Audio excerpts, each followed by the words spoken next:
We're now going to look at AS Chemistry Paper 2. This is Specimen Set 2. So we have a curve here, and we'll ask to draw on the same axis a curve for sample 1 at a lower temperature. So the area underneath the curve has stayed the same because the sample hasn't changed, the number of particles are the same. It's going to go through 0, 0 because no particles have zero energy.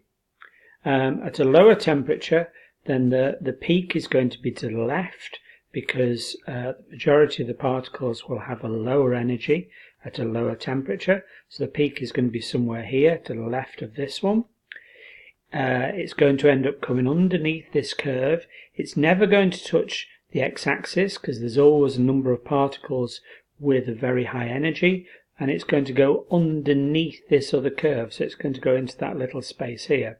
The peak height is going to be higher than the other peak because the number of particles hasn't changed and the area underneath the curve hasn't changed because it's the same sample. So let's look at it again. 0, 0, no particles have zero energy.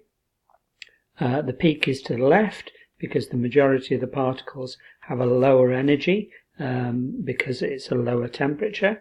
So most particles here have a lower energy than they do on the other sample.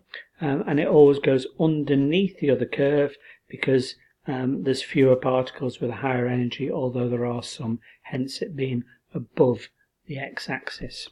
Explain the effect of lowering the temperature would have on the rate of reaction.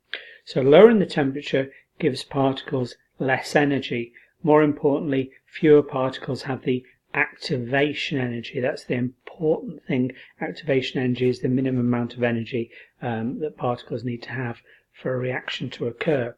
So fewer particles have the activation energy. That's important when we're considering temperature, and so there are fewer successful collisions. You've always got to use the word successful collisions.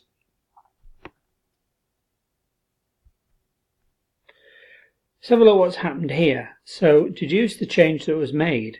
Well, this time the area underneath the curve has changed, and the area underneath the curve for sample 2 here, this area, is less than all of this area. So in actual fact, sample 2 has got less gas in it than sample 1. There's less gas in it because the number of particles represented by the area underneath the curve has gone down. So the change is that there's less gas in sample 2 than there is in sample 1. The explanation on the rate of reaction, well, explain the effect on the rate of reaction. The rate of reaction will be lower, but the reason is, for the explanation, the reason is that the particles are further apart. There's no indication here that there's anything to do with temperature. So the reason is because there's fewer particles in this sample and the particles are further apart. Again, you've got to mention successful collisions. So in sample 2 the particles are further apart, so there are fewer successful collisions.